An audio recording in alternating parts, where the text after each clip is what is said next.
Яасан. Эхэлж байгаа юм. Эхэлчлээ. Оо тийм үү. За та бүхэндээ өглөөний мэнд хүргье. Наа чи ойрхон зогсохгүй наа чи нэг мик хаваа. Аа. Та бүхэндээ энэ өглөөний мэндийг хүргье. За хаул дүүргийн 8 дугаар хорооны нутаг дэвсгэрт баригдаж байгаа Neon City төслийн хамт олон өөрсдийн хөрөнгөөрөө Шинэ Монгол 3 гэдэг энэ сургуулийг ингээд ашиглалтанд оруулж байна. За энэ бол одоо энэ хувийн хвшлийн аж ахуйн нэгж байгууллагуудад жишг болохоор тийм төсөл болж байна. За энэ бидний энэ баруун гарталд харагдаж байгаа Шинэ Монгол 3 одоо энэ сургуулиуд энэ Neon City төслийн одоо нэг бүрэлдэхүүн хэсэг гэж ойлгож байна. Энд 800 айлын орон сууц тий. Тий одоо барьж байгаа 800 айл. 800 айлын орон сууц баригдаж байгаа. Тэгээ энэ аж ахуйн нэгж байгууллагын хамгийн гол өнөөдөр бидний эрт лайв хийж байгаа юм. Өөрсдийн хөрөнгөөрөө 1.3 км ийм одоо 4 игнэ хавцаамыг ийж бүрэн гэрэлтүүлэг замын тэмдэгзгээ явган хүний замын хамт ингээд ашиглалтанд оруулсан байна. Өнөөдөр энэ замыг ингээд албан ёсоор Нея гэдэг ийм саналыг Neon City төслийн удирдлагч маань одоо бидэнд танилцуулаад тэгээ өнөөдөр энэ замын нээлт болж байна. За энэ зам ийшээгээ нүхтийн одоо өргөн замтай холбогдох юм одоо юутай төлөвлөгөөтэй байгаа. Ирэх жил бид нар нүхтийн замтай 2.1 км авцаам тавьснаар ингээд нүхтийн замтай холбогдно. За ер нь яармагт амьдарч байгаа, нисгт амьдарч байгаа хүмүүст хандаж хэлэхэд ирэх жил бид хэд хэдэн томоохон төслүүдийг зөвхөн энэ хаан уул дүүргийн одоо нутаг дэвсгэр яармаг нисхийн энэ төгжрлийн ачааллыг бууруулах зорилгоор хийгдэж байгаа гэдгийг хэлье. Ирэх жил бидний энэ хуучин буян тухайн нисэх онгоцны буудлын урдаас шууд хаан уул сонгон хайрхан дүүргийн эмээлттэй холбогдсон өргөн замыг гүүрийн хамт барьж байгуулахаар зураг төсвийн ажил одоо дуусч байна. Ирэх жил нийслэлийн төсвийн хөрөнгө оруулалтаар хийхээр төлөвлөсөн гэдэг бас та бүхэнд хэлье. Дээр нь нэмээд одоо бидний харагдж байгаа богдуулынхаа одоо хойд хормоогоор Дэлхийн банкны санхүүжилтээр нийтдээ хэдэн километр үлээ одоо 10.8.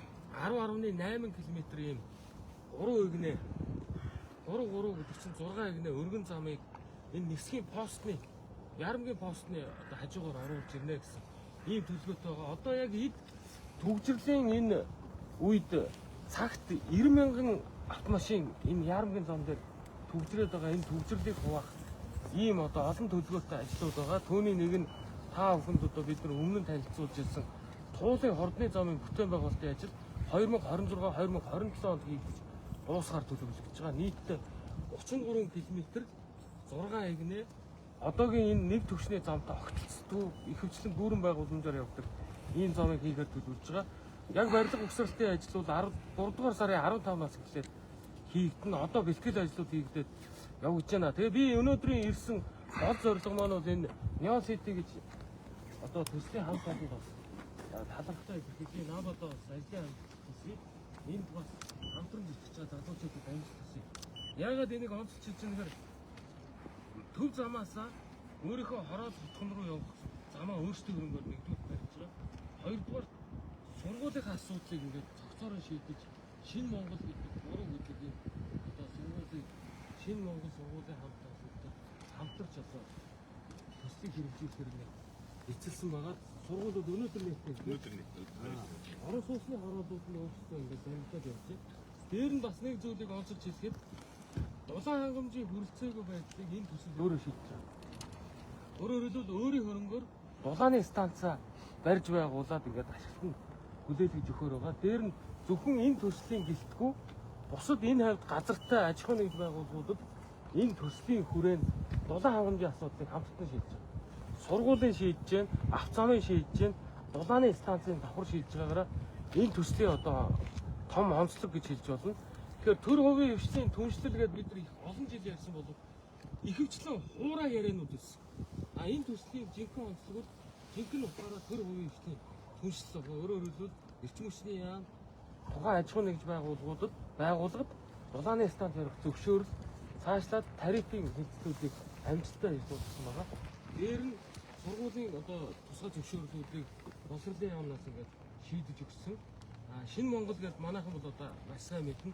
Шинэ Монгол Баянгөрөх дүүргийн 13 дугаар хороолол анхны Шинэ Монгол сургуулиас хойш манай одоо Сумогийн их авраг Харамоо бүжигтэй хамтарч яармагт Харамган бүжи Шинэ Монгол гэдэг сургуулийн 2 дахь төсөл хэрэгжсэн.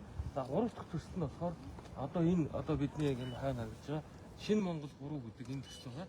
За би бас энэ Шинэ Монгол сургуулийн удирдлагуудаа хэлсэн байгаа. Цуслангийн бүс юм уу эсвэл шинээр баригдаж байгаа сэлб одоо хотгондоо бас Шинэ Монгол 4 гэдэг төслийг хамтарч хэрэгжүүлмээр байна гэдэг саналаа. Энэ одоо төлөөлөл тогтцсон зүйлийн удирдлагууд нь танилцуулсан байгаа. Удахгүй энэ чиглэлийн хилцээрүүд явагдана. Тэгэхээр бүхний төр өөрөө хийн гэхээсээ илүүтэй Монгол улсад амжилттай хэрэгжиж байгаа төслүүдийг тарифтай үйлчлэгээ болон бусад одоо энэ эрүүл мэнд боловсролын салбарын үйлчлэгээнүүдийг бид амжилттай хэрэгжүүлсэн төслүүдийг хэрэгжүүлэх нь илүү одоо үр дүнтэй юм аа. Сүүлийн жилүүдэд Улаанбаатар хотод сургуулаа дагаж одоо орон сууц худалдаж авдаг энэ одоо жишг рүү хүн болгон шилжээд байгаа. Тэр утгаараа бид нар бас энэ төслийн одоо үргэлжлэл болгож Сэлб хотод бас ийм одоо хөтөлбөртэй сургуулиудыг хэрэгжүүлснээр Сэлб хот руу хүмүүсийн хилжил суурших юм хандлага илүү явагдана. Одоогийн байдлаар бид нар нэг 9,000 орчим айлын орон сууцыг эхлүүлсэн байгаа. Үүн дээр нэмэгдээ төрийн хувийн хвшлэр бид нар нэг 5,000 орчим айлын орон сууцыг хэрэгжүүлнэ. Тэгэхээр тэнд бол гарцаа авахгүй ийм хөтөлбөртэй нэгээс 2 сургууль хэрэгжлэнэ гэсэн ийм төлөвлөгөөтэй байгаа. Тэгээд танай төслийн хамт олонд амжилт хүсье.